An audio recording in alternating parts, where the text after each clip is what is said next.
Jina mwene data turamukije mu izina rya Yesu Kristo. Mimi na ndugu tunawasalimu katika jina la Bwana wetu. Turabaramukije mu izina rya Yesu Kristo. Tunawasalimu ntabwo tuba twararanye. Iyo tubasuhuje ntabwo ari umugenzi. Tuba tugira ngo mutwikirize. Ikwa inakubidi mutwikirize. Ugiye ahantu kazindicyo kabati mwaramutse bagaceceka. Wituvuga ati n'abantu bansuzuguye. Nawasalimu banyitaye. Natwe tugeza twabwira ati tubaramukije mu izina rya Yesu Kristo. Ujye mutwikiriza. Ujye mutwikiriza. Kuvuga ngo ni amena cyangwa se turabikirije ntacyo bitwaye. Nukuri. Tuba twararanye amahoro y'Imana bayaturinze tukaboneka turi bazima, abari mu ngendo Imana yabarinze, abari barwaye Imana yabakijije, twese tukaboneka imbere y'Imana. Imana yacu ni nziza, niyo guhabwa icyubahiro. Amen. Izina ryayo rihabwa icyubahiro. Dushimiye Uwiteka Imana ko yaruhuye ababyeyi, umuryango wacu bikwiyongera. Iyo ababyeyi bacu bari kubyara umuryango uri kwiyongera, jamaa inaongezeka. Kweli. Olive jondi yarabyaye. Olive alizaa. Mama Afi yarabyaye. Mama Afi alizaa. Iyo ni umuryango. Mama Puri yabyaye. Dore wa mukobwa na yabyaye.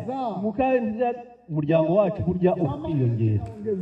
Kandi burya y'umuryango kama jamaa upunguka, uwo muryango uri gucika. Ariko twebwe Imana ihabwa icyubahiro, umuryango wacu uri kwiyongera. Imana yacu ihabwa icyubahiro mu izina rya Yesu Kristo. Turahaguruka dusoma amagambo y'Uwiteka Imana. Igitabo cy'Abakorinto, igice 13, turahera ku murongo wa mbere. Turasoma mu izina rya Yesu Kristo. Abakorinto ba mbere, igice 13, turahera ku murongo wa mbere.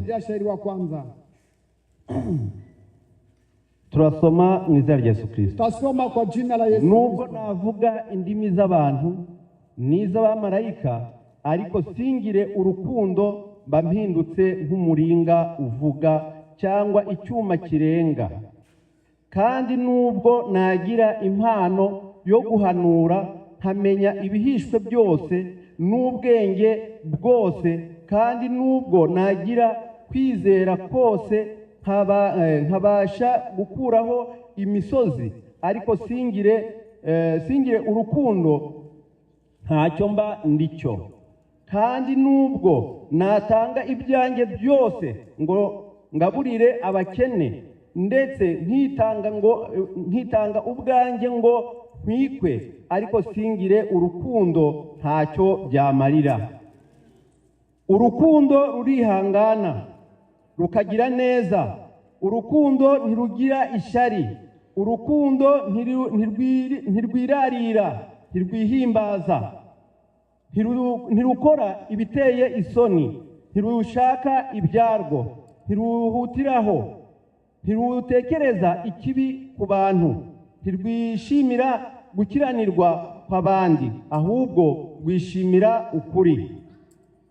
Rubabarira byose, rwizera byose, rwiringira byose, rwihanganira byose. Urukundo ntabwo ruzashira. Guhanura kuzarangizwa, no kuvuga indimi kuzagira iherezo, n'ubwenge nabwo buzakurwaho. Kuko tumenyaho igice kandi duhanuraho igice. Amen. Data twese uri mu ijuru, turagushimye turaguhimbaje muri cyo gitondo duhaye, kubwo wemeye ko tugira mu bikari byawe turi bazima. Izina ryawe rihabwa icyubahiro. ijambo ryawe risomeye mu matwi yacu, turakwinginze kugira ngo uzudukuremo ibyo kurya byacu by'uyu munsi, kuko Nyagasani wavuze ati uvuga n'abumva bose basangire, nugendera abandi natwe ntudusige. Natwe duhe igero ryacu ry'uyu munsi, he kugira n'umwe wageze imbere yawe utaha uko yaje, buri wese umuhe ibimukwiriye. Gahunda zose turazikuragije, uturinde abadayimoni uburyo bwose, bimyuka mibi yose yatuma tutategera amatwi amagambo yawe, itsindwe mu izina rya Yesu Kristo. Dukure mu kirere cy'umubiri tujya mu kirere cy'umwuka, ko tubikwamaje mu izina rya Yesu Kristo. Amen. Basha kwicara. Tunaweza keti. Imana yacu ahabwa icyubahiro. Bwana Mungu apewe sifa. Mu izina rya Yesu Kwa Kristo. jina la Yesu Kristo. Tugarutse imbere y'Uwiteka Imana. Turudi mbele ya Bwana Mungu. Twongere twumve icyo Uwiteka Imana dushakaho. Tupate ku Umunsi w'ejo twari hano turi kumva amagambo ari kuvuga ngo urugamba rutari urw'umuntu. vita isikio ya maneno. Ibihe by'intambara, kandi mu ntambara z'iminsi ya nyuma. Vita Ariko mu minsi ya nyuma nubwo intambara ari nyinshi, ko dufite umurengezi umwe, ni umwami wacu Yesu Kristo. Uwo niwe jemadari w'urugamba, uwo niwe mukuru w'intambara, uwo nguwo niwe utuyoboye, kubera ko umurimo ntabwo ari uw'umuntu. Yatangije umurimo nta niyo izawusoza, kuko uyu murimo Uwiteka Imana yawutangiriye i Gologota. Uwo nguwo rero wawutangije nta niwe uwuhagarariye. Icyo gituma intambara yose abana b'Imana bahura nazo, Uwiteka Imana niwe jemadari. ndio kamanda wa majeshi. Ntabwo jemadari ari undi muntu, Kamanda wa majeshi ni Imana yacu. Icyo gituma abasirikare, Bibiliya itubwiye ati Biblia ngo ubwo bimeze bityo mutwara intwaro zose z'Imana, kugira ngo mubashe guhagarara mudatsinzwe n'uburiganya bwa Satani. Satani afite uburiganya bwinshi, Shetani na hila Satani afite uburyarya bwinshi, ariko muri ibyo byose ngo mutware intwaro z'Imana, kugira ngo mubashe guhagarara mudatsinzwe n'ubwo buriganya bwa Satani. Ese intambara iva hehe? Intambara ziva he? Ibibazo biri hehe? Intambara zose, wagira intambara y'abana, wagira intambara y'umugore, wagira intambara y'umugabo, wagira intambara y'umuturanyi, ariko muri ibyo byose ugomba kumenya ko uko ubyitwaramo. Amen. Niba ari aho gusenga, hasaba nyine niyo ntwari igomba gukora. Niba ari aho kwihangana, hari intwaro yaho. Ikintu cyose ugomba kumenya ukuri burwane. ukweli ni wapi? Amen. Amen. Bibiliya iti Biblia iti none umwanzi wanjye ninde? Uwo mpanganye ninde? Ntabwo mpanganye na Kabagema, simpanganye na Didasi. Umwanzi wanjye mukuru ni Kumbuka. Umwanzi wanjye ukomeye ni Kumbuka. Nitsinda njyewe nzaba nanesheje, ariko ntaratsinda njyewe, icyo gihe urugamba ruracyakomeye. Amen. Amen. Twari intwaro zose z'Imana, mukenyeye ukuri, mwambaye gukiranuka ukuri. kweli. Igihe cyose agira uzamenye ngo ntabwo uzi yuva n'iyujya. Igihe utagira gukiranuka uzi yuva n'iyujya, kuko ijuru riragibwamo n'abarikoreye. Riragibwamo n'abarikoreye. Tanjua na wale Ntabwo twaje hano muri sorti. hatukukuya hapa. Ntabwo twaje hano muri sorti, twaje mu myitozo y'uko tuzakora iwacu mu ijuru. Tutajishukua kwetu. Amen. Amen. Mutega amatwi aya magambo y'abasirikare Kama majeshi bari ku rugamba, wanakuwa ndani ya vita, baba bagomba kugira ibanga. wanapasha kuwa na siri. Ingabo, Majeshi abasirikare batagira ibanga kama hawana ntabwo ari siri, abasirikare. sio majeshi.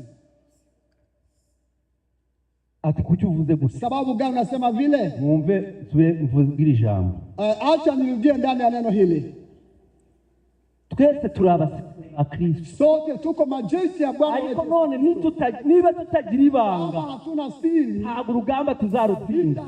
Umwanzi ahita amenya plani zose z'urugamba rwanyu, akamenya n'ukuntu ari bubatere. na vile atawavamia. Ati kuki uvuze gusa? Sababu gani unasema ile?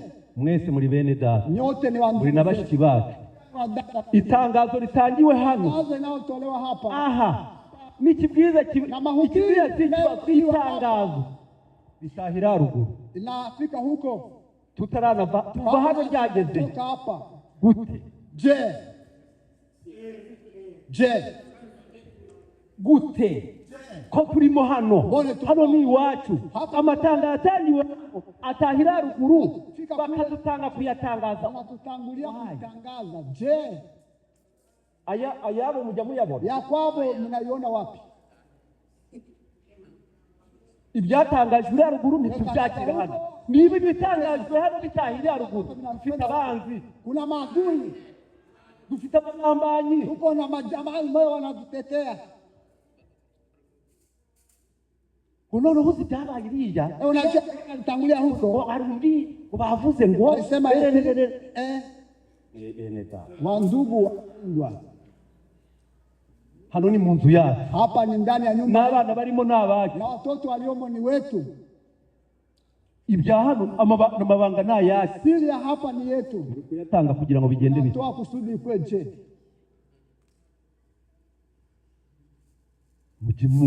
Mugira ibanga n'ibanga abasirikare b'Imana. Imana waho mugisha mu izina rya Yesu Kristo. Nakari kwitereye ariko ni ngombwa, lakini ni lazima.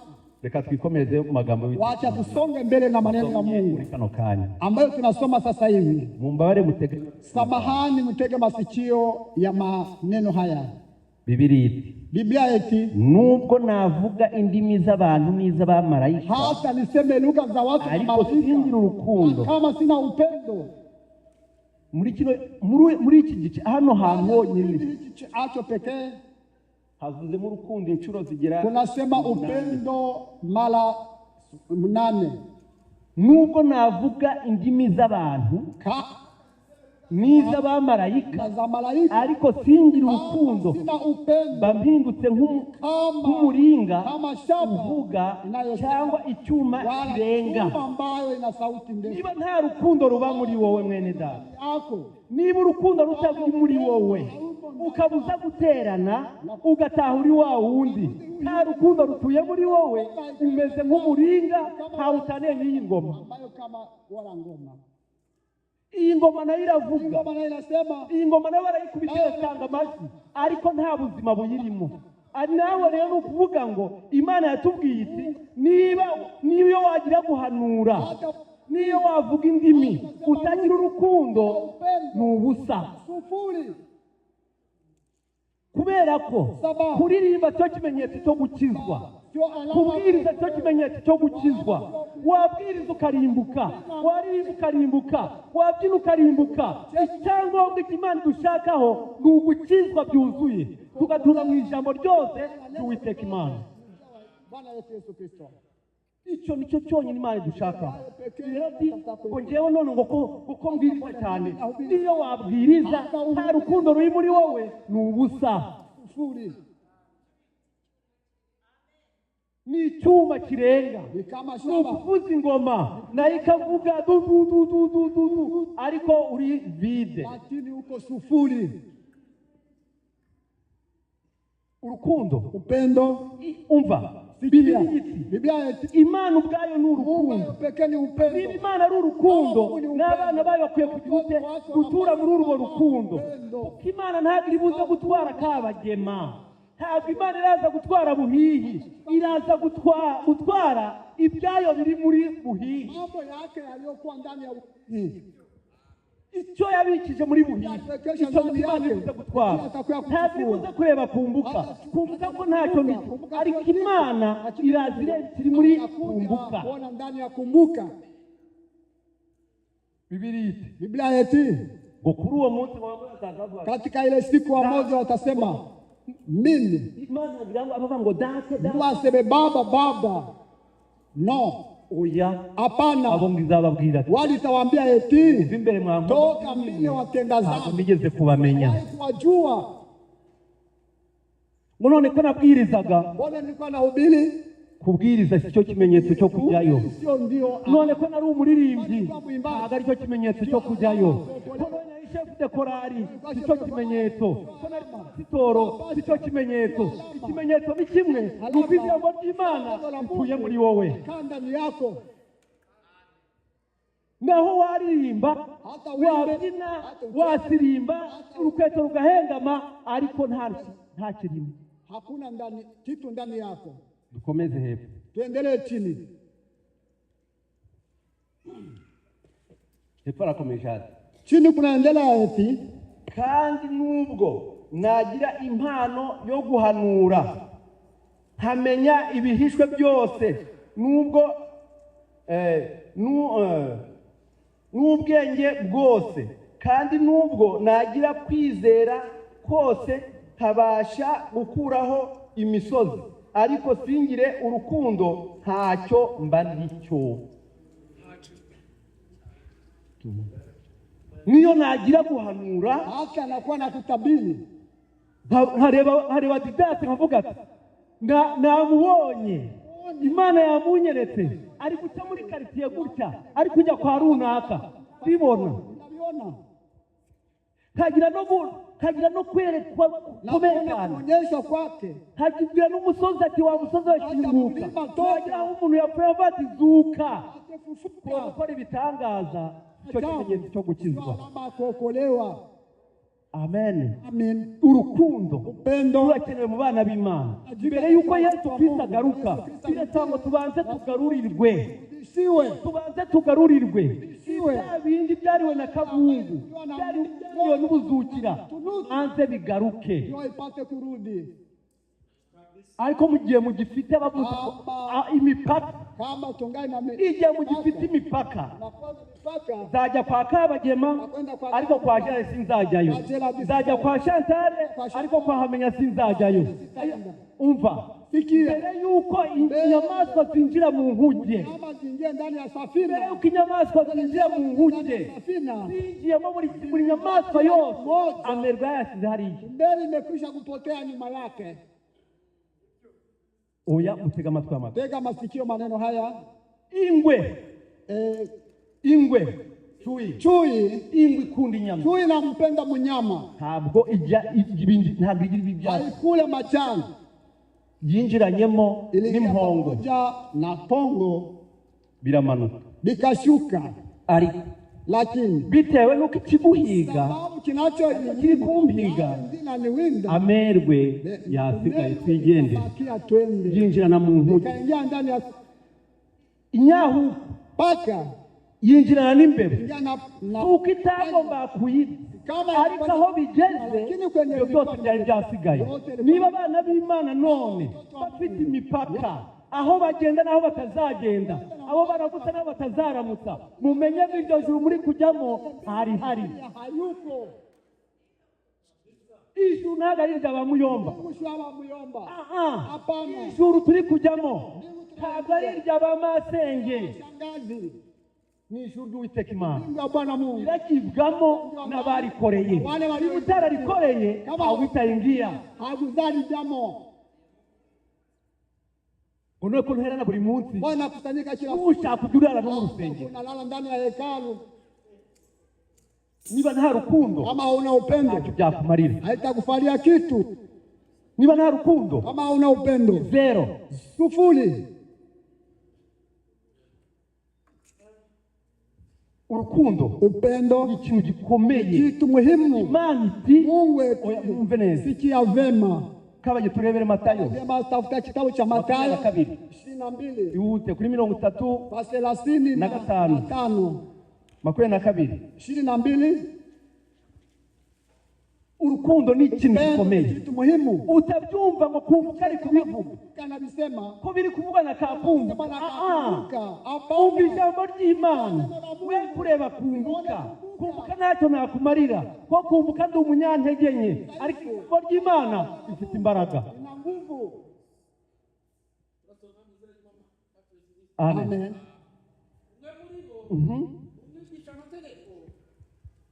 Umwe muri bo umwigisha amategeko, mwalimu wa Torati. Umwe muri bo umwigisha amategeko aramugerageza ati muuliza kimujaribu mwigisha mwalimu, itegeko rikomeye mu mategeko ni irihe? Mubyumve neza, sikia vema. Itegeko rikomeye mu mategeko yose ni irihe? Itegeko rikomeye ese Sabato, ese itegeko rikomeye ese nugusurana. Itegeko rikomeye ni irihe? Komeza. Nawe aramusubiza ati ukundisha Uwiteka Imana yawe umutima wawe wose n'ubugingo bwawe bwose n'ubwenge bwawe bwose. Iryo ni ryo tegeko imbere. Komeza. Endelea. N'irya kabiri riwanye naryo nk'iri. Sawa bikomeye sasa. Nafia kwenye liko buri wese abe makini kuri iryo jambo. na makini. Irya kabiri rikurikira gukunda Uwiteka. Penda Bwana Mungu. Uryumve rya kabiri rikurikiyeho niri. N'irya kabiri riwanye naryo nk'iri. Ukundishe mugenzi wawe kuko wikunda. Muri aya mategeko yombi, amategeko yose n'ibyahanuwe niyo yururiraho. Umva irya kabiri risa nayo. Bibiri iti ukunda mugenzi wawe kuko wikunda. Birakomeye. Binachosha. Uko wikunda jirani wako kama unapenda. Umva ukunze mugenzi wawe uko yikunda. Iyo natani wenyine. Natani ayo peke. Natani avuga ati Natani sema uko mukunze uko nikunda. Akiri koti ryanje. Ngi ni inkota yanjye. Ibintu byanjye byose ndabiguhaye kubera ko ngukunda uko nikunda.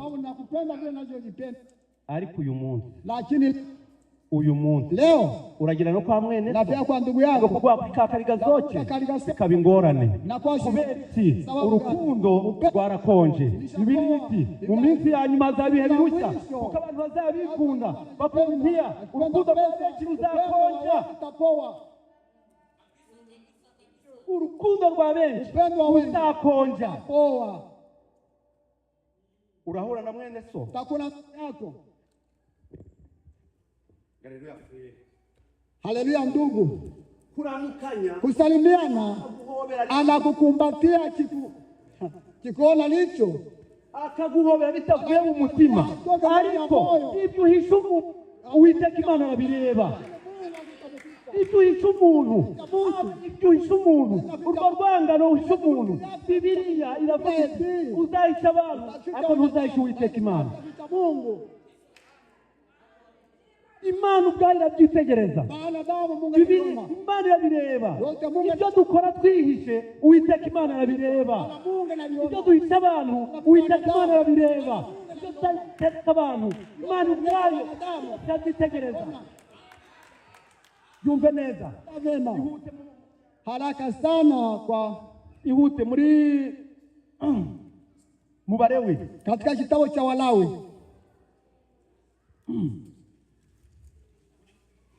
Abalewi Walawi ihute pesi reba 19 mwumve sikia jambo ry'Uwiteka neno la Bwana Mungu. Imana ishaka ngo tuwebere tuwe watakatifu nayo ari yera mtakatifu. Niba turwa ngo turi kujya mu ijuru tunasema tunaenda mbinguni turi kujyamo tumenye ngo ntago tujue kwamba uko twinjira hano muri iyi hekaru ntago ariko turajya mu ijuru mbinguni. Ntago inyamaswa zose zinjiye mu nyama za paha haiko vile zilingia ndani. Zindi zirasigara zilibakia na rero mwe kugira ngo upfa kwinjira haiko kuonja ikiholela y'ababikoreye ndio wale walitumikia. Abalewi Walawi reba 19 reba kwa murongo kwa shairi. Mve amagambo sikia maneno haya 19 reba hano ku murongo kwa shahili hera kuri 17 anzia 17 abanza kuri 16 anza 16 Amen. Ntukazererezwe mu bwoko bwawe muri bene wanyu mu bwoko bwanyu guterenganya na kuhagaza ujanja. Ntukazererezwe Amen. muri bene wanyu mu bwoko bw'iwanyu no guterenganya. Leta ujanja usuko kumkabaje uramuzi urabizi uriya uyu wemeze ntimukazererezwe muri bene wanyu no guterenganya. niba ujya gusura mwene so ushyira inkuru nziza ubwira ati mwene data najya gusura narinda kwa kuri buzima uhihi muri bazima mwese aricyo kikujyana ariko amagambo ateranya amagambo y'imfabusa ayo yose muzayabazwa. Amena. C'est la parole. Yose muzayabazwa. Amen. Yose muzaca ku ntebe y'urubanza. Muvuga umuntu wese uko aba umeze kose, wakwambara ikoti, wakwambara bimeze bite, uzaca imbere y'intebe y'urubanza. Ntukitangireho umugabo kwicisha mugenzi wawe. Ntukitangireho umugabo ushuhuda kwicisha mugenzi wawe, uwisha ndugu yako. Uwiteka. Unajua kwamba muzo kwica umuntu ya kuwa mtu ni ukamata upangu na mkata n'amagambo ari maneno. Amagambo n'uburozi, Maneno ni usumu. abasebu gifitwa burozi mubute Nitupe. niba mushaka kujya mu ijuru, Kama nataka kwenda mbinguni, tupa ile sumu. abasebu burozi mubute Tupa ile sumu. niba tubaga kujya mu ijuru, ijuru turi kujyamo ngajyamo n'abarikoreye. Rema. Ntukangire mwene wanyu mu mutima wawe. Aho ibireta aho. Mama hapo. Amen. Aho Pale. ngo ntukagirute Kabisa. Fanya nini? nawe buhiha some numve. Soma na wewe buhihi. Ngo ntukagirute Usifanye nini? chini hapo. Ntukangire mwene wanyu mu mutima wawe. Ntukangire, Usichukie. umvira ijambo. Sikia neno hili. Ntukangire Usichukie mwene wanyu. jirani wako. Bene wacu nabahe, Ajirani wa nani? bene wacu nabahe, Aba. abo bene wacu ni bahe, Turi kumwe. n'abagesera, n'abega, Wae. n'abo ni bande. Ntukangire mwene wanyu mu mutima. Ntukangire mwene wanyu. Mwene wacu ninde? Ni buhihi. Nani? Ni wewe, ni buhihi. Yesu aramubaza ati, nyoko nasobaye kugushaka. Baba na mama yako Nyoko nasobaye kugushaka. Kubuza nyoko nasobaye kugushaka. Data na mama nabahe, data na mama nabahe. Nyoko na bene wanyu bakugushaka. Yesu ati, bene wanyu Aba turi kumwe. n'aba turi kumwe. Segre. Bene wacu ndugu zetu abadusangiye ubwoko n'aba. ni hawa.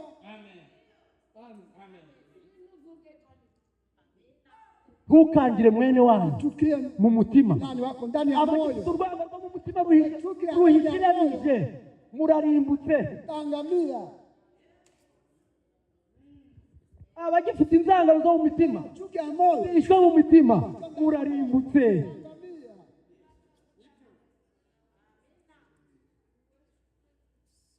Uzi ngo Kayini Unajua Kaini icyamurimbuye n'iki? kilimwangamiza ni Nuko yanze mwene se. Are ishari, ishari chuki. bituma kubita mwene se umuhini mu mutwe, Fimbo mu kichwa yake akaanguka, baramwishe. akamuua. Kubera iki? Sababu gani? Ishari. Wivu. Ako ntukangire Usichukie mwene wanyu mu mutima. yako ndani ya moyo. Mwene wanyu Ndugu wo mu yako bwoko bwanyu ndani ya kabila yenu ukamwanga. unamchukia. Turayagusura kwa mama Fabu. Kwa mama Fabu. Ye mama Fabu. Mie mama Fabu. Simpendake. Simukunda. Simpendake. Umva. Fikia. Niyo musuhuje. Kama ni msalimia na noveli nakuya uzarimbuka. utaangamia. Uzarimbuka. Utaangamia.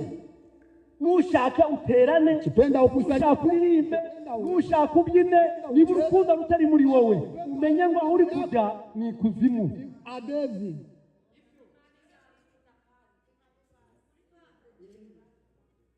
Amen. Amen. Uya ubyumve neza. Sikia vema. Harangije aho ngaho. Kamaliza ndugu yangu. Tuna karindwi. Ntukangire mwene wanyu mu mutima wawe. Ntukabure guhana mugenzi wawe kugira ngo Ntukangire mu mutima mwene wanyu kandi numenye uwo biriho. Ukijua kama Ukamenya ko Gerard afite urwangano mu mutima we, ntukabure kumuhana. usikose kumwazibu. Utazagira ute? Usudi. ngo atazizanira icyaha kubwe. Utazizanira icyaha. Usiwekee dhambi. niba uzi ngo Gerard yanga amenya kuroga hamenya uko abifite mu najua mutima kama we ndani ya moyo wake ndaba nizanye icyaha takuwa nimejiletea dhambi. amen Amen. ikimana gushakaho gukizwa neza pendo na kuokolewa, ugakizwa Unaokolewa. ngo turi kujya mu ijuru. sema tunaenda mbinguni. Imana iti Mungu eti muve hagati y'ababandi toka kati ya wale mwitandukanye. jitenge nao.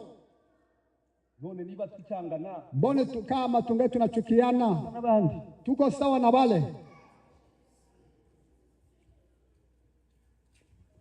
usirani kumva Korinto Turudie katika kitabu cha murongo wa 4 ende kwa shairi ya 10.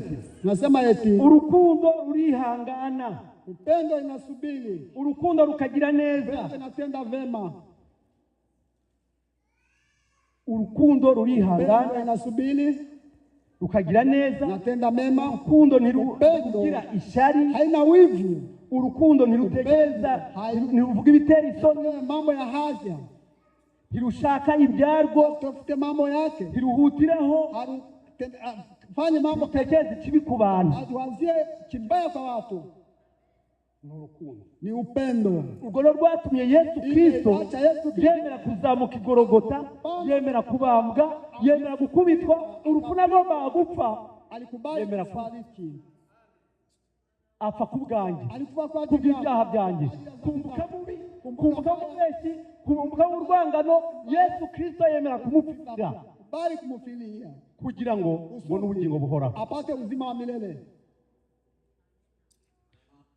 kwa ngo n'ubugingo Fudi nipate uzima wa milele. hepfo hati Chini eti rubabarira byose. inasamehe yote.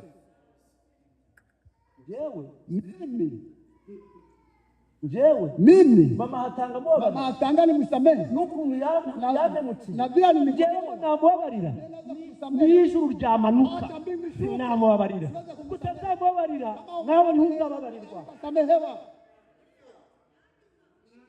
ubwo utazamubabarira icyaha na kimwe uzi kitababarirwa uretse gutuka umwuka wera, Kufuru Roho Mtakatifu, ibyaha byose, dhambi zote amaraso ya Yesu Kristo ashoboye kubibabarira. Ikimwe kitababarirwa, ambacho hakitasamehewa kimwe kimoja, gutuka umwuka wera kufuru Roho Mtakatifu. cyonyine Ni hayo pekee rubabarira byose asamehe yote byose. yote. none wowe kuki utamubabarira? Sasa sababu gani aweze kumsamehe? Kumbuka kuki utamubabarira? sababu gani aweze kumsamehe? Didasi ntamubabarira. Oliva kuki utamubabarira? ibyagukoreye birenze. Kumbuka, umva, sikia, Baraba baravuga bati Baraba wakasema eti hari Baraba na Yesu. kama ni Baraba na Yesu tuache, Ko Baraba nawe yarakeneye ubucunguzi, maze baravuga bati murekure Baraba, Yesu nabambwe, kubera ko umunyabyaha yarapfuye kubambirwa n'umukiranutsi. Amen. Amen. Izina ry'Uwiteka Imana Jina la Bwana cyubahiro pewe sifa kwa jina la Yesu Kristo. ni kuri ijambo Judge urukundo ruhebuje byose. Upendo zaidi ya mambo yote. Upendo ruhebuje byose. zaidi ya mambo yote. Waririmba, Naweza kuimba, wabyina, naweza kucheza, wakora byose, ariko niba nta rukundo ujye umenya ngo umeze nk'iyi ngoma. ni kama hii ngoma. Wabwiriza, Naweza kuhubiri, wakora ibiki, naweza kutoa wahanura, mazao. niba nta rukundo umeze nk'iyi ngoma. Kama ngoma hii. Urukundo rurihangana, Upendo inasubiri, rukagira neza, natenda mema. genda hayo niwe bigeze Ngendahayo. umuntu wamwambitse ubusa mu rutare, Mtu alimvalisha uchi, amaze kumwambika ubusa, akishamvalisha uchi, igihe bahuriye wakati walikutana ikiwanja kiwanja harya urubare, pale Rubare, aramubwira ati pasta, akamwambia pasta, nje kugusaba imbabazi kuomba msamaha ziki za nini? cyagiye mu rutare Ile wakati wakwambika ubusa, nini ndio nikuvalisha none uchi. mbabarira, Sasa samahani, ndakubabariye n'Imana nakusamehe, kubabarira, kusamehe. ariko ari njyewe Lakini angalikuwa ukuntu yatumye nkorwa n'isoni, yewe sinzagukunda niyo byagenda umva, nutamubabarira n'ijuru ntizakubabarira. kusamehe. Dukomeze. Tuendelee. Yena muri Samueli. Kwenda katika kitabu cha Samueli wa kwanza 18.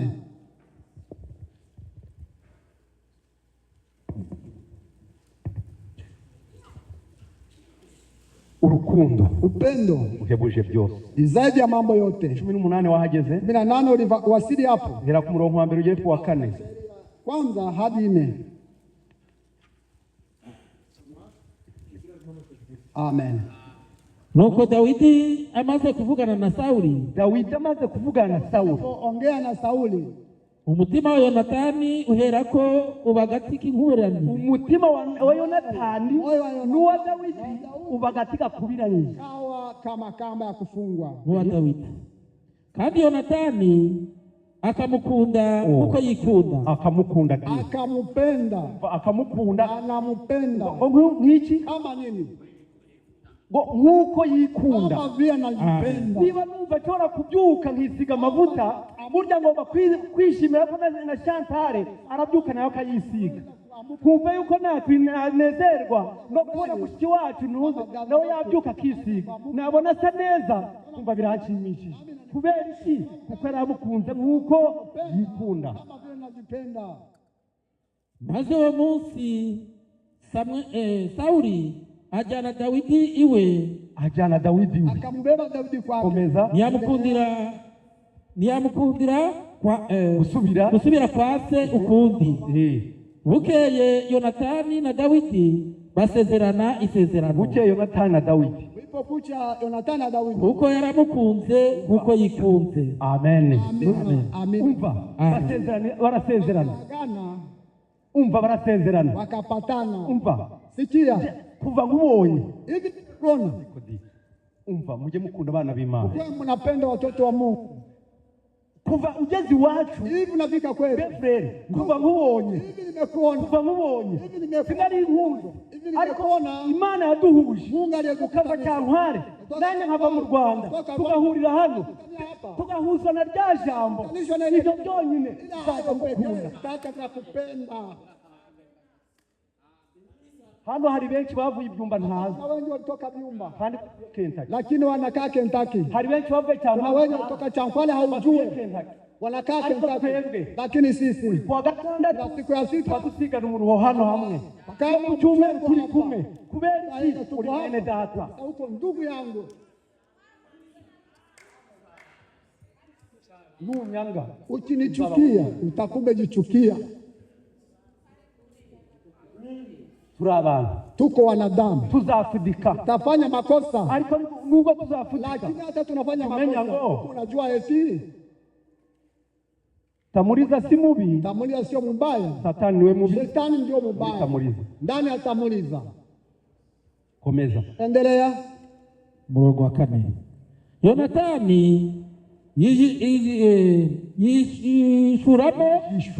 yishuramo umwitero we. Akuramo umwitero wake.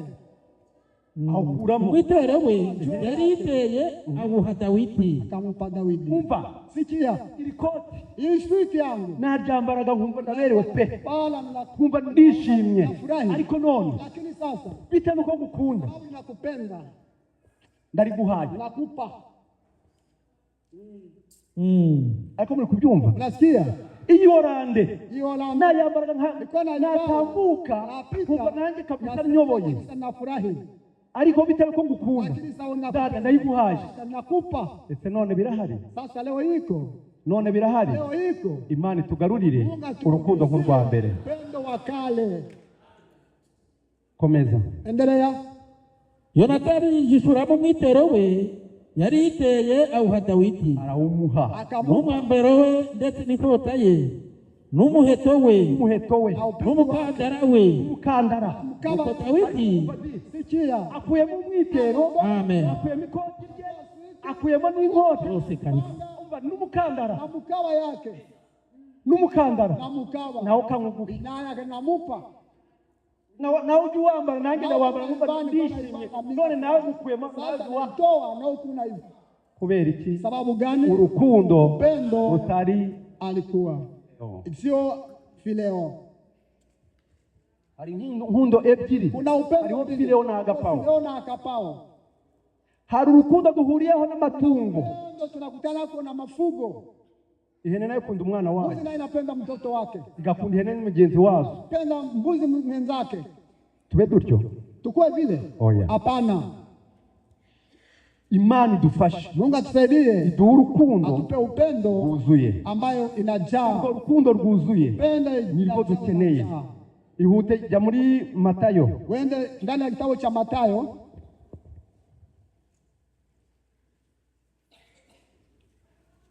Matayo 5. Matayo sura 5. Murongo. Shangwe. Mtende.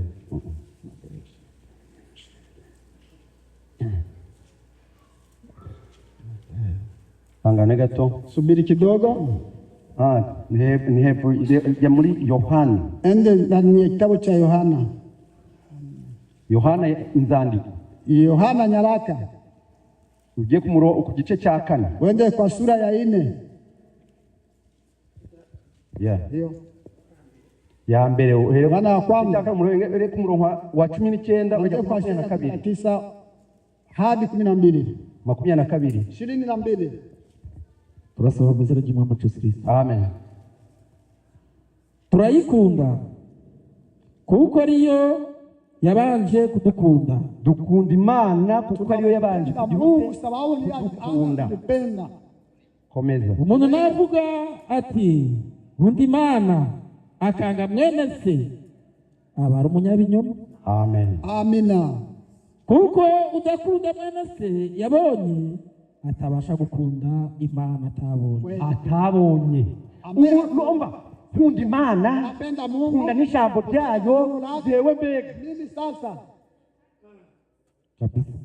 Umva ijambo ryo bari kubwiriza numva ndivye, numva kabisa ndimo neza ingo, lakini twitaho simupende. Wapi? Imana Mungu iba muri bene data. Na kwa ndani ya ndugu zetu. Imana ituye muri bashiki bacu. Imana ituye mu bafrene n'abasezi. Imana niba utarakunze mwene so wabonye ntabwo uzakunda Imana ngiyibona. Ntabwo uzayibona. Utaiona. Imana ubwayo ni urukundo. Ayo ni upendo. N'abayisenga bakwiye kuyisengera mu rukundo.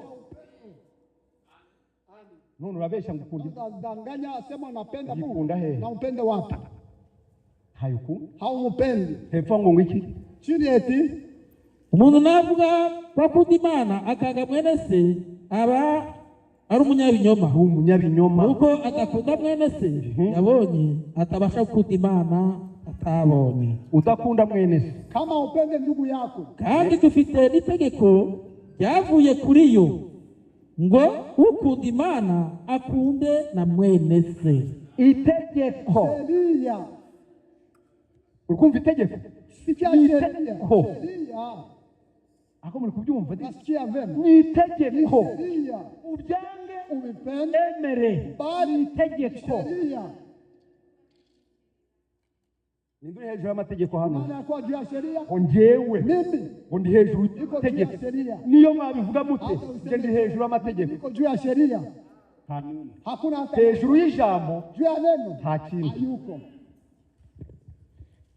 Dufite itegeko ryavuye kuri yo. Tuna sheria uvuga ngo akunda Imana akunde na mugenzi we. Na ndugu yake. Amen. Amina.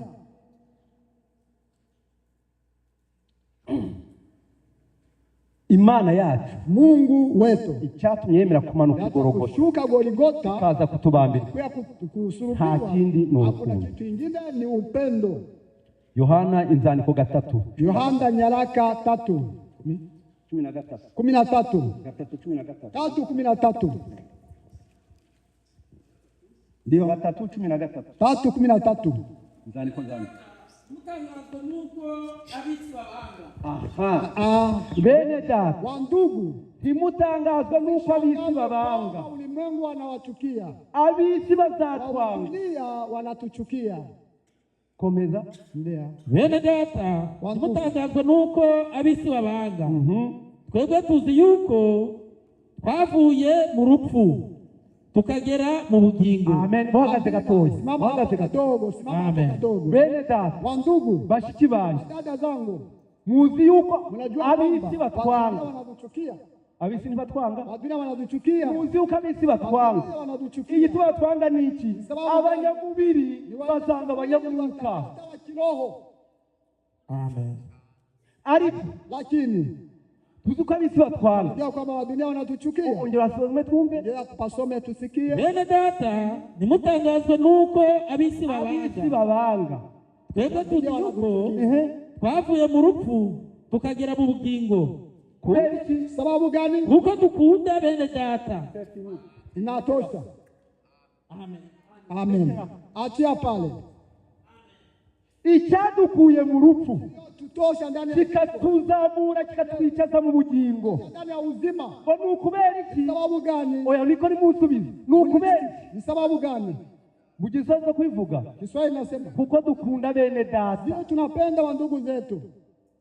Nta kizamura. Hakuna kingine Nta kintu kitakunyakua. cyaguha ubugingo buhoraho. Ni uko ukunda mwene se. Sasa unapenda wa ndugu zako. Twe twavuye mu rupfu Sisi tulitoka tugera mu bugingo. Kubera iki? sababu gani? Ni uko dukunda bene data. Tunapenda wa ndugu zetu. Inatosha. Mu mategeko Sheria yose zote. n'ibyahanuwe byose aho byuririra byose Vinapangia vyote. ukunde mugenzi wawe muko Penda ndugu yako kama vile unavyojipenda. ntabwo itegeko ari ukubahiriza Sheria sio kutii sabato. itegeko ntabwo ari Sheria sio itegeko ni rimwe gusa sheria ni moja tu. ukunda mugenzi wawe Penda ndugu yako nk'uko wifuza. kama vile unavyojipenda. Dukomeze Tuendelee. ihute Halikisha soma umurongo wa 18 Soma w'icyo sheria kw'icyo gice 18 kwa ile kipindi 18 na 19. 18 na 19. Bana bato, twe gukundana urumamo. Bana bato Watoto wadogo twe gukundana urumamo. tupendane kiasi. Urumamo ni ndo dusobanura Ikinyarwanda urumamo. Urumamo ni kitu ni nani anayekutafsiria? Mu basaza bakuru Eugene ni wowe Ujanja. urumamo ni iki? Urumamo ni kama ujanja tu. Uburyarya Ni ujanja bidafashe ambayo ntakubwira ko gukunda nta birimo. Twe gukundana urumamo. ujanja. Hepfo ngo iki? Chini ya eti Bana bato, twe gukundana urumamo. Urumamo Mu mu magambo cyangwa ku rurimi. cyangwa ku rurimi. Ahubwo dukundane pendane. mu byo dukora no mu byo Amina. Imana iguha umugisha. Buri wese ubakira ijambo ari ukuri namuvuge ngo amena. Twe gukundana mu magambo, Kwa maneno twe gukundana urumamo mu magambo, abo dukundane muki mu bikorwa. matendo. Nuko yatubeshana turenda gukunda Ndugu nakupenda. Wapi? ikibinyerekanisha Hebu nionyesha ni kitu gani? twe kuyatuba nka ba bandi Wewe kama wale upostinga umuntu ari uko yapfuye. ni mtu alifariki. Yumpostinga mpari Onyesha kama mbone ko postinze nejo nipfa numpostinga onyesha bizagaragara yuko na mbere hose kama nilikuwa pamoja na wewe. urampostinga namaze kuva mu mubiri. Ndani ya mwili. Ariko disi Edi. sinzakwibagirwa. Utunobaga neza naragukundaga wari imfura wari iki kugute gute iki byerekana niki kuki wewe sinzi kwa buhihi Sijui kwa buhihi. ejo naba aciyeho Kama napita. mbabarire Samahani sana. naba aciyeho Kama ntangiye napita. postinga buhihi agafoto ke nandika amagambo twe gukundana urumamo. Penda kwa ujanja. Ayo magambo ntagakenewe. Maneno Igihe tugezemo dukeneye abafurere n'abasere bahagaze ku ijambo ry'Uwiteka Imana. Dukeneye abafurere n'abasere batari ab'amagambo, batari abo kwerekana gutya gusa. kama vile Gusokoza kuchanua. umusambi ntiwari usokoje neza. Na kile na ile kindege kinachanua. Turagisokoje bye. Na hiyo kinachanua bie. ntago aricyo kimenyetso sio alama uzajya mu ya kwamba utaingia mbinguni. ikimenyetso ni kimwe gutura muri buri jambo. Ishi neno la Mungu lolote. Dukomeze. Endelea. Jya muri Yohana. Ende ndani ya Yohana. Yohana. Ubutumwa bwiza. Habari njema. 13:34. 13:34. Ihute.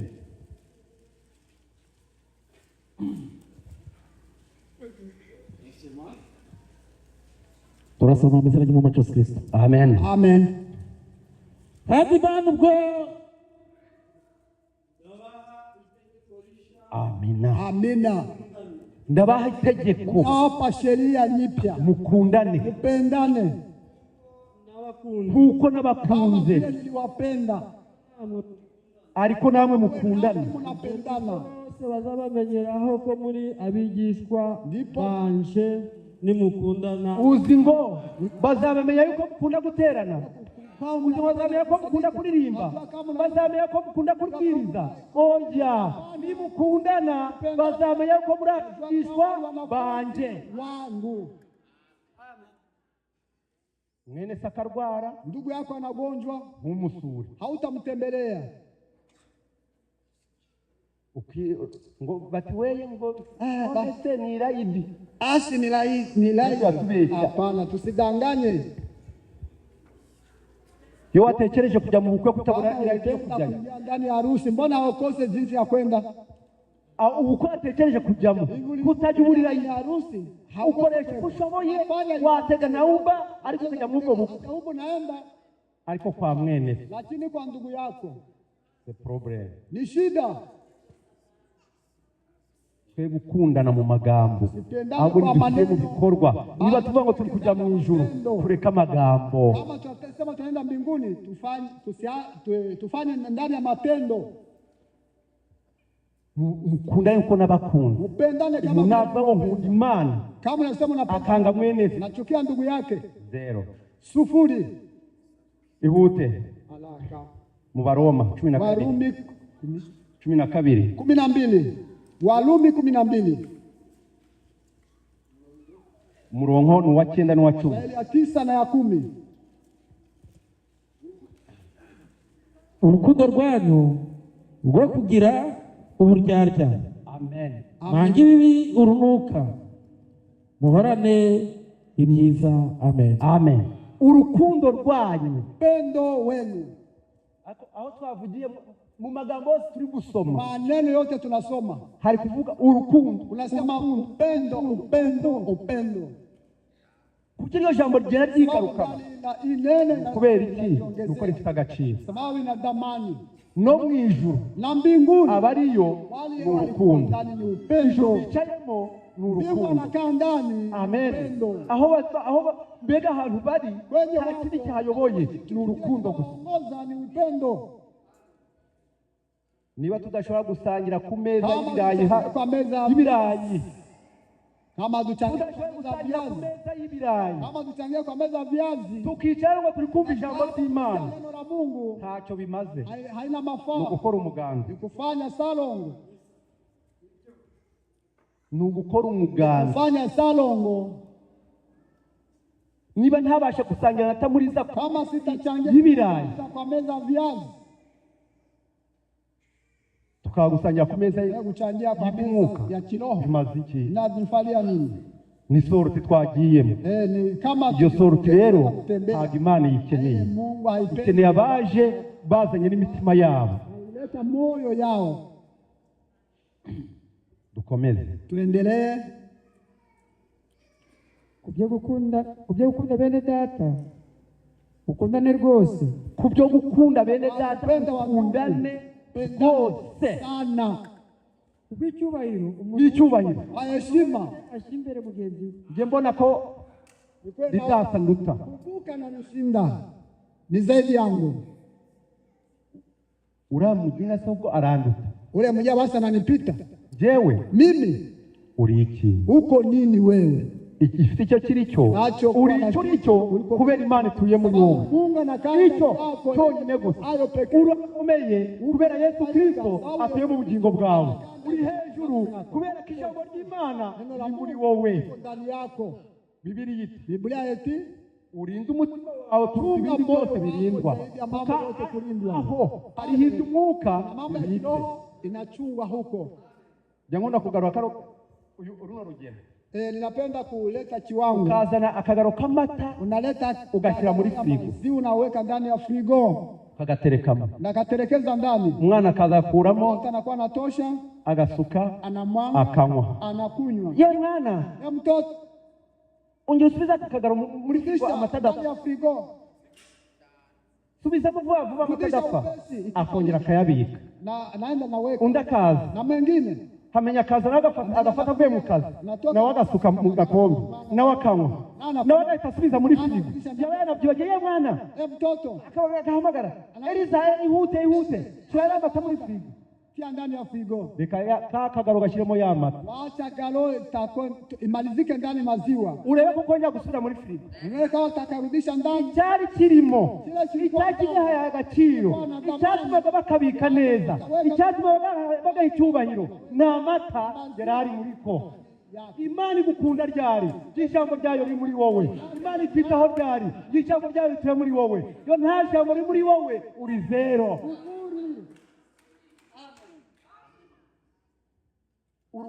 Huko bure. Kakagaro wahita bagafata ile kagaro kunyanga kana bari kugakanga ile robo na kafunyanga none kamaziki kana mafagani akagakanga na kafunyanga usikafunyange none karamariki kana tanevalia nini mbona ukarudisha ndani ya frigo ilikuwa ndani ilisha kana fama fagani waacha nikatupia ndani ya tarasha. Neno la Mungu aliko ndani yako uko sawa na tarasha na wewe. Mungu nahusika na wewe sababu ya neno lake ndani yako. Kama halina ndani yako Mungu haina mafaa na wewe. Endelee. Yohana sura 2 ndani ya nyaraka 2:19 ndani ya kitabu ya Yohana nyaraka 2:19 nyaraka za kwanza. Dusome n'izina ry'Imana Kristo. Abo bavuye muri twe icyakora ntibari abacu by'ukuri kuko iyo baba bacu 2:9 uvuga ko ari mu mucyo akana mwene se aracyari mu mwijima. Naho ubugingo n'ubu na wakati huu anayesema kwamba sikia, anayesema kwamba ndani ya nuru anachukia ndugu yake angali ndani ya giza hata wakati wa leo. Kama anatembea ndani ya giza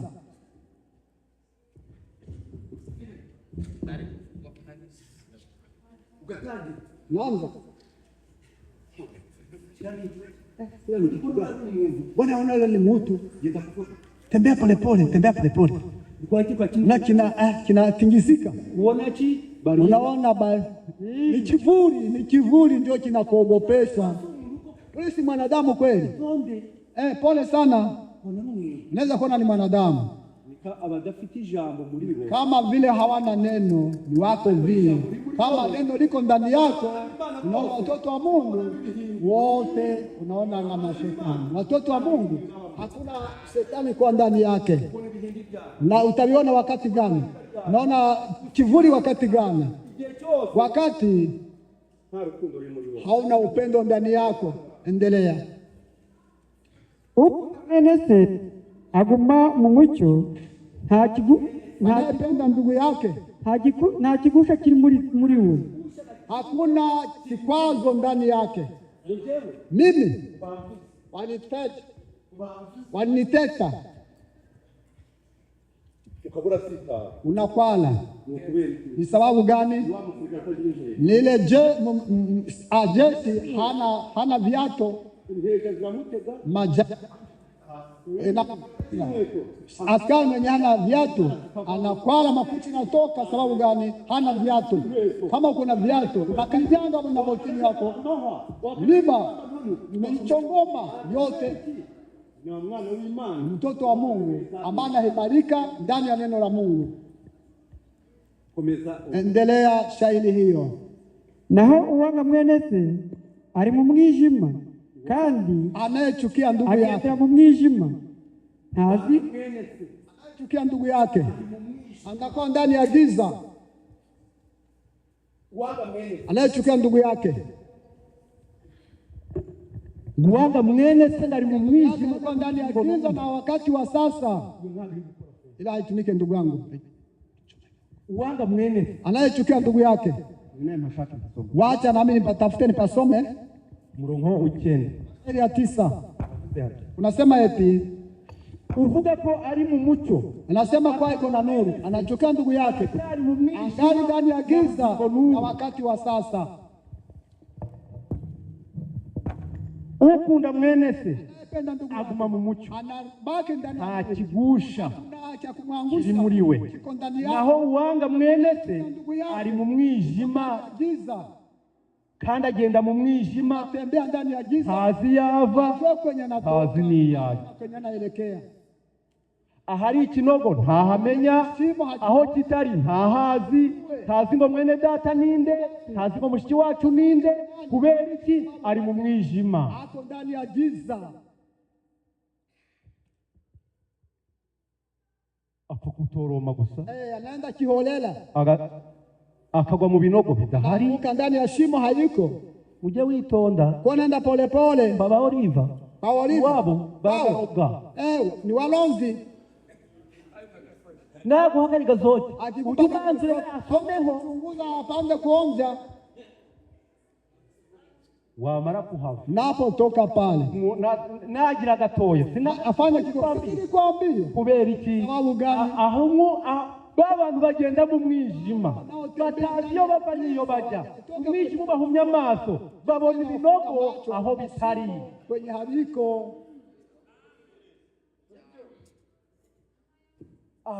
Wale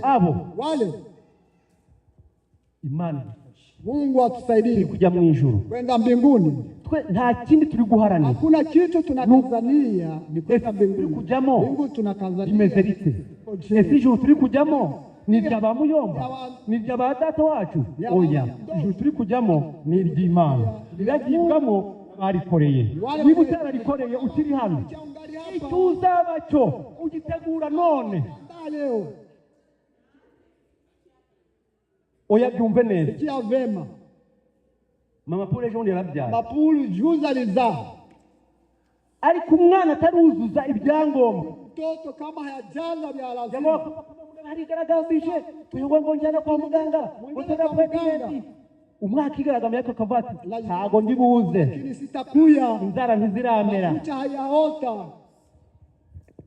Kandi umusatsi ndagira. Ibyangombwa binza naho bidabigira. Yakuwa nayo. Na hano yo tugeze hano kujya haramwarira juru Imana yaduteguriye tubitegura none. Tunabiandaa leo. Uko twica niko tunacara hapa. Kubona umufrera araje. Unaona ndugu anakuya. Kamanze ndebe ntaza kwicana cya kinyago. Acha nichunguze nisikale na ile adui wangu. Yabona ko icyaye muri iyi agaca muri iyi. Umusera katanja akakeruza. Kaneza. Acha nione mwicara ku ruhande. Akareba. Kule pembeni. Kwa shida ice mu ruhande. Bishantana ikala hapa. Acha nipite hapa. Uwo mwuka nuwa badayimoni. Abafite uwo mwuka ntabwo muzajya mu ijuru. Hata ya mbinguni. Nimushaka muririmbe, nimushaka mubwirize, nimushaka mucurange, niba nta rukundo rubarimo ijuru muririmba ni amagambo. Ijuru ry'Imana, mbingu ya Mungu, kurengana kino kirere, vuka anga.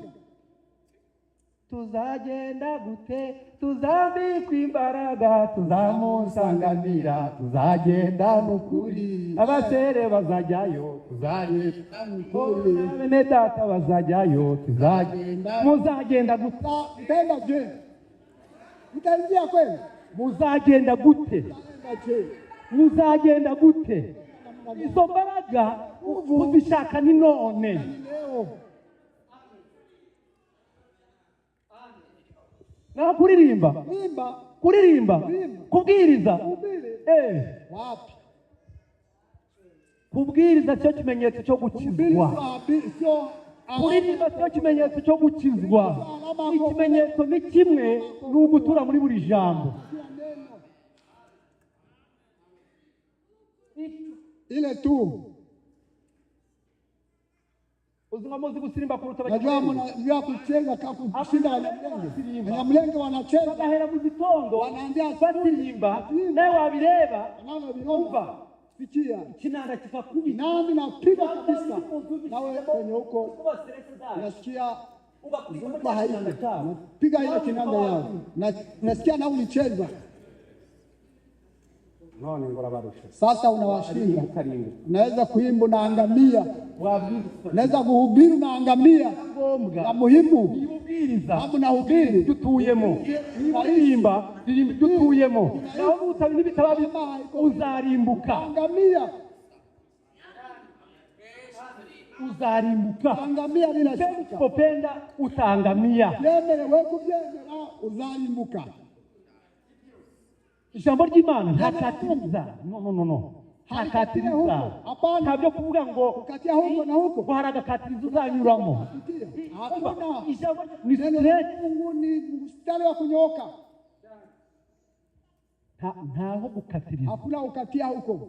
Ntaho uzanyura. Hautapapwata. Oyabyumve neza. Sikia vema. Daniel Kingo Danieli nilihubiri. naho kuraga n'ibitangaza. Wanafanya na maajabu. Kwenda Ninakwenda nakwenda ndagiye nakwenda abarazamuka akapanda. nari apostle. Nilikuwa apostle. Buna hari ibyubahiro bya Daniel. Hivi huko apostle. Jeo nari apostle. Mimi nilikuwa apostle. Nama ikote ya Na Biblia. switi nzuri sana. Ninaenda mbinguni. Naenda mbinguni ndiye mwijuru. Ya Bwana Mungu mimi. Ndiye kwa kiumwami Mana. Ulinde. Wewe ni nani? Mimi ni injilist. Mimi ni Daniel Klee. Ulinde. Wewe ni nani? Mimi ni injilist. Mimi ni mwalimu.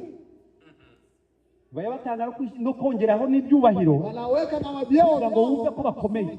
Sijue kama kwa mashujaa. Imana. Bila Mungu, Muri kuzane hatulete nini? uri injilist nde? Uko mhubiri nani? Uri injilist. Mhubiri butumwa. Kututari kuiprononsura neza. Mbona hauviseme vizuri? C'est moi injilist. Ni wewe kuvuga butumwa. None kugira tugufasha iki? Sasa tunatafuta tukufanya nini? Nakore Imana. Ni mtumikia Mungu. Nabwirije neza. Mhubiri vizuri. Nakoze ibitangaza. Fanya maajabu. Birema byaragiye. Vyote Byarahumutse. Vipofa vifunguka macho. None ndaje. Sasa nakuja. None witwa nde? Sasa unaitwa nani? Daniel Klee. Wesa ruzi murapfa kwinjira uko wiboneye. Sasa ulipenda utaingia kiholela. Nakore Imana. Ni mtumikia Mungu. Katuma Efraim mu gitabo. Wacha tuchunguze ndani ya kitabu. Aliya wavuze ngo witwa nde? Ulisema uko nani? Danieli.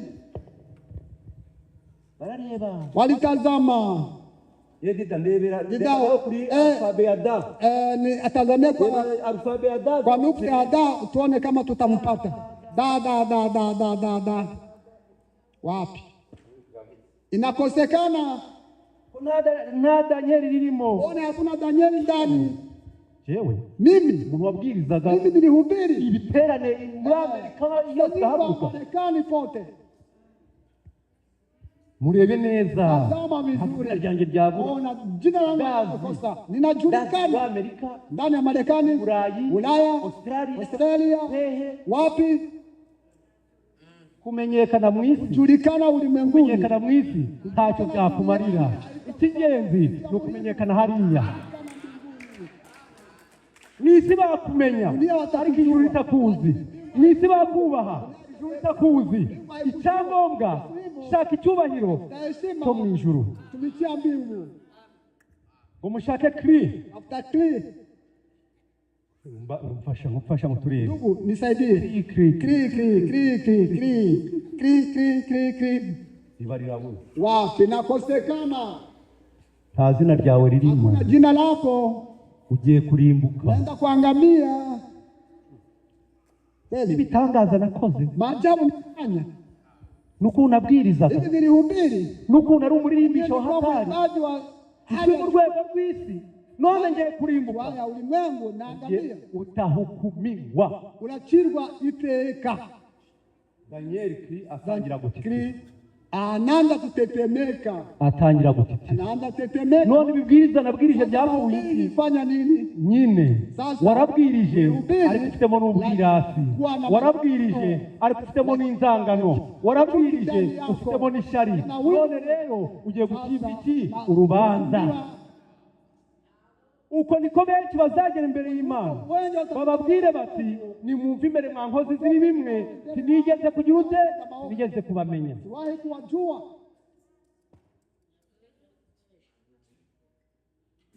Urukundo, upendo ni ingenzi, ni ya muhimu sana. Urukundo rurihanga. Upendo inasubiri. Umugore wawe yabatetse ibiryo, mke wako alipiga chakula chumvi mingi kubw'urukundo, sababu ya upendo, na musubiri. Urukundo, upendo rutwikira iki? Ibyaha byinshi, dhambi nyingi, kwihanganira byose, vumilia vitu vingi, nafunika vyote. Ariko nta rukundo, kama hakuna upendo, Kabagema ariko ndabati tunaona kunaikunde. Sinaona vile ananiona. Anapokuwa kuniona tu. Leo ki ni sababu gani? Hakuna upendo. Urukundo rwa rundi ruva ku Mana. Yabonye mwene aravuga ati ni karibu gizo umugisha, napata baraka. Amen. Amina. Kubera iki? Sababu gani? Ni ndugu yake. Amen. Amina. Ndakunda kubabwira akantu, kuambia aka kitu. Mwene data Obedi witahiye, ndugu Obedi ambaye aenda kutoa anyura ku rugo rw'umufrere, na spika kwenye nyumba. Muraho. Jambo ndugu. Tuguha amazi yo kunywa. Kaa tukupe maji. Gisere hariya cyo dada pale anakimbia na kata shingo ya kuku kubera ko ari bamwe ni wamoja. Hakuuliza mume wake sasa ile kuku tuichune, asema mtumishi wa Mungu anakuja, tunapasha kumpa chakula, anaichuna. Mzee naye niko na haraka, hautatoka hapa, ngoja. Dada ndani ya jikoni, mzee anasema sasa ananishika na kwenda. Yagiye kugaruka sana musere, anaenda kurudia, anakutana amafaranga y'ingoko yangu, pesa ya kuku yangu weka pale, nilichuna bila kugonjwa. Viti kulimo upendo ndani ya kitu, hatupenda makosa na vaa maswiti, hatupenda watumishi sababu wana heshima nyingi. Hapana, tunawapenda sababu chenye ndani yao hicho kibali kile kiko ndani yao, hicho tunaheshimu kile ndani yao. Elisa hakuwa mtumishi wa Elia, sawa, alikuwa anavaa switi. Elia anayo vaa ngozi ya punda. Elisa anayovaa switi. Elisa alikuwa na dhahabu. Rero n'abantu mwenje kwasezera nakuya kuaga izi nka zose ngiye kuzibana, izi ngombe zote nataka kuzichuna. Unakwenda wapi? Kumugaragu akaenda kumtumishi wa ule mwanaume. Ngo kweli umusazi uko mchawi, urarwaye, unagonjwa, karanga bakatagira ipara kale kanaume kana safari katakulipa nini? Umva, sikia ikimurimo chenye kwanda ni yake, chenye kwanda ni yake, chenye kumugaragu waje ntabwo ngiye kuba umugaragu wa Eliya, ahubwo Imana ituye muri we iyo ngiye kuba umugaragu wayo. Amen. Amina. Imana rero natwe ntabwo ari ukuvuga ngo sio kusema abakozi bakundira ikibarimo. Imana yabashyizemo tunawaheshimia. Amen. Amina. Dukomeze. Tuendelee. Tuje no gusoza. Tuna karibu kuisha. Yohana 15. Wihute. Tuandikishe. Wa 12. Sheria 12. Wihute Yohana ubutumwa. Yohana habari njema. 12. 12. 15 umurongo wa 12. 15 sheria. Iri tegeko ryanjye mukundane nkuko nabakunze. Iri tegeko ryanjye mukundane. Yangu mpendane kama vile niliwapenda. Nabakunze. Vile niliwapenda. Nawe ufite urukundo ruruta urw'umuntu upfira inshuti ze. Urukundo urenze urw'umuntu upfira inshuti ye. Iryo ni itegeko ry'Uwiteka Imana. Iryo ni itegeko Imana yaduhaye kugira ngo dukundane. Komeza. Muri inshuti zanjye nimukora ibyo bategeka. Muri inshuti zanjye nimukora iki? Nimukora muri iryo jambo nibwo muzaba inshuti z'Imana z'Uwiteka Imana. Komeza. Singibita abagaragu. Umugaragu ibyo shebuja akora. Umugaragu ntamenye ibyo shebuja akora. Mtumishi aweze kujua babake vile anafanya. Ahubwo mbise inshuti kuko ibyo mwumvise kuri data byose bibamenyesheje. Amen. Ibyo yumva ko yote anasikia akaba bibamenye. Anawajulisha burya kumbe inshuti z'Imana. Tuko rafiki wa Mungu. Imana yacu n'umubyeyi wacu. Mzazi wetu kugira amabanga. Anatwara asili kubaho. Kutoa mambo ya kuwa. Kure muri iryo jambo. Tuishi neno. Barahinduka ku bicu tumusanganire. Twihuta gusoza jya muri Luka 6:31. Luka 6:31. 31. 6:31. Luka. Ihute. Mwihangane tuye kurangiza n'abakereje. Mumbabarire ko nabakereje. Ariko ntago tebimba kubw'ijambo nabwirije. Turasoma izina ry'Umwami Kristo. Kandi uko mushaka ko abantu babagirira ariko mubagirira namwe. Uko mushaka ko abantu babagirira ariko namwe mugira ute? Nawe mubagirira. Njyewe hari abafurere simbakunda bagira ikimenyane. Ngiye kubona aho nabere bataransura. Hawa haja nitembelea tangu nilifikia hapa. Mama fa. Kuva ngo bagusure uhusuye bangahe? Mbone wale kutembelea wewe ulitembelea wangapi? Mama kada. Uhora uririmba ngo bose abansura. Wowe usura bangahe? Tembelea wangapi? Weekend wagezemo atari ubukwe cyangwa se ibirori usura abandi. Oya nkomeze. Acha niendelee. Mama Olivier. Usura bangahe? Natembelea wangapi? Mama Afi. Banga usura muri weekend. Ndani ya weekend. Kushaka gusura usuye bangahe? Tembelea wangapi? Cyo mushaka ko babagirira ariko nabo mugirira abandi. Niba ushaka bagukunda nawe ukunda abandi. Niba ushaka bagusura usura abandi. Nawe ibyo aho ibyo ukora nibyo nawe bazagukorera. Unafanya ndio agufanyizia na wewe. Uretse Imana itado ibyo kwitura abandi ariko ibyo mwifuza ko babagirira byo abandi ndio mubifanyizie wengine.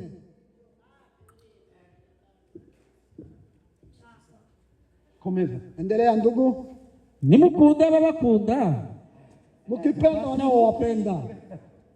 Subiri kidogo. Nimukunda babakunda. Kama mnapenda wanaowapenda.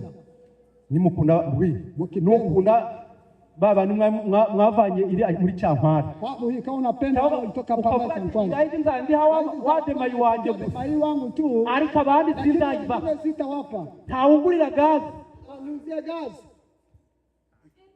Nimukunda babakunda. Penda wanaowapenda.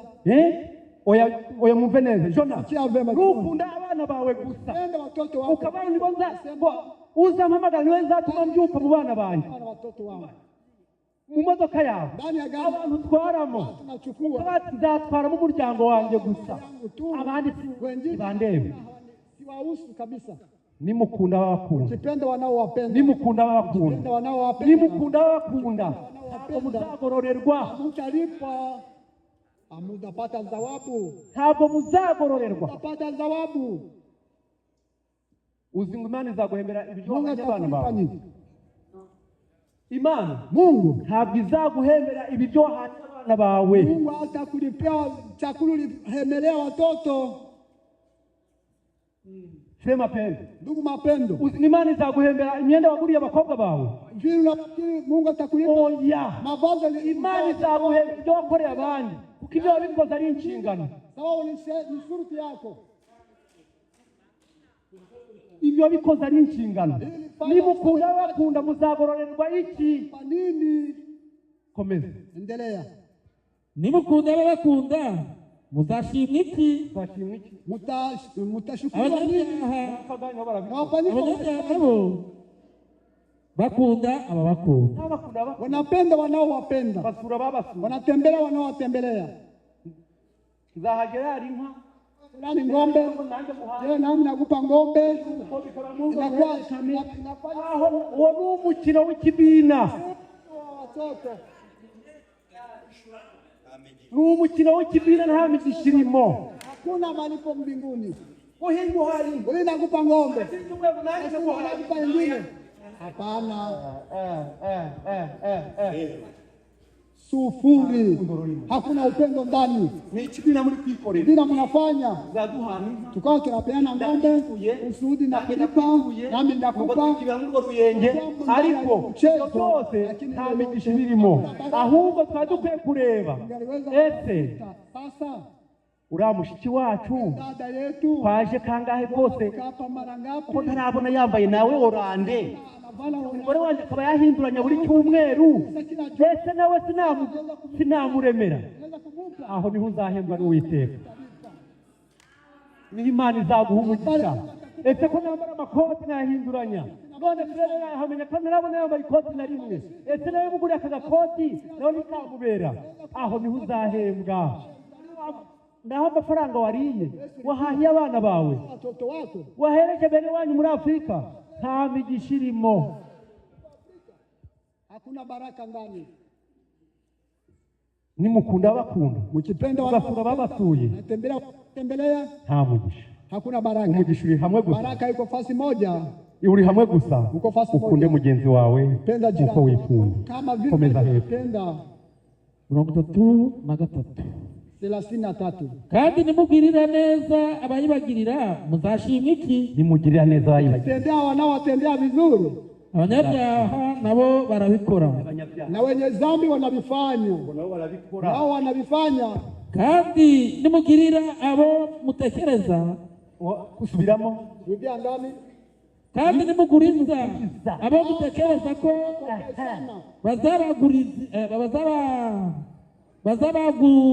hasome neza Fred hasome neza kandi nimuguriza abo mutekereza ko ashe hasome ashe afate mikoro hasome Soma hasome murongo wa 35 soma 35 34 kandi nimuguriza abo mutekereza ko bazabagurira wale ambayo nimuguriza kama nimuguriza mnakopesha nimuguriza abo mutekereza ko bazabishyura namwe bazabaguriza nami watawalikopesha. mana yabaye muri kumva Mungalisikia maneno haya. Mungalisikia maneno haya. nimuguriza abo mutekereza ko bazabishyura Wale ambao watawalipa. muhihi kuko azi ko mfite akazi Buhii sababu najua nina kazi. igihumbi Kamata 1000. Chantal udafite akazi Chantal mwenye hana kazi. najya kwa Kabagema Kama enda kwa Kabagema. umuriro wanjye Moto yangu alikata. Nipe basi 100. aryamye ku bihumbi 5 Ngalo jua ahubwo ati ni ukuri kose nta n'urufaranga pesa kidogo. ni nyamwa azayibana azayakura nini ataitosha wapi? urwo rukundo urw'amagambo twahura. Haleluya dada, haleluya dada, haleluya. Hapana, ni unafiki. Haleluya, haleluya. Ko mudahuje umutima kutanishe moyo kumubwira haleluya no gupoteza umwanya jambo. Haleluya, haleluya. Tulifanya mazoezi ni nyimbo. Haleluya ndugu. Mungu akubariki, Mungu akubariki. Maana Mungu akubariki. Amini. Antari. Mungu akubariki ndugu. Uwo mubaraka ulitumikia. Mungu baraka yake hiyo kwa bure tupie ndege. Hapana, sikia vema. Musinipite. Musinipite. Kaa. Munawe viguu. Mufate na maji ya kunywa. Kamate na maji ya kunywa. Mpate kuendelea. Sikia. Acha nikwambie. Jozi. Mwende mwichune haraka sana. Nakimbia. Oliva. Sungu mkarifu wako. Mugari haraka. Wakimaliza na bugari kisha hivyo. Fanya mbio. Imani je. Wakati wangai wanaosha miguu na bugari ndani ya Dena pia kwenye meza ya nyama inafika. Mungu nakula.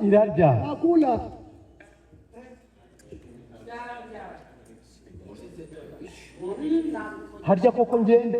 Kweli niende. Haguruke ngende. Mama niende. Ngende gutya. Niende. Je, ntavuze n'abandi. Nikienda bila kusema nitakuwa imbwa. Mbasha. Sikia. Ibrahim, kuja. Kuja ni inshuti yangu. Uko rafiki yangu. Kurahira nkomesha. Na kulapia kweli. Wakati kama huu. Mtakuwa mko na mtoto. Kwa mtoto kijana. Mungu kwa kijana. Kweli.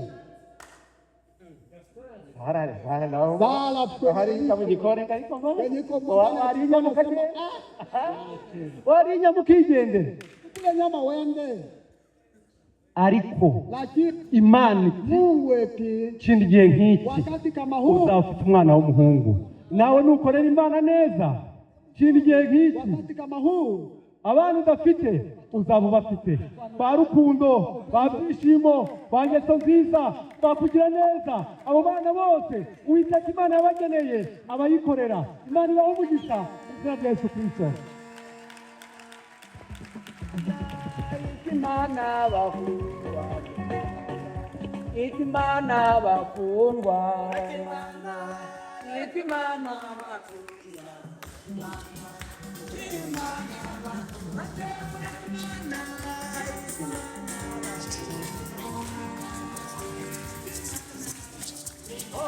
Imana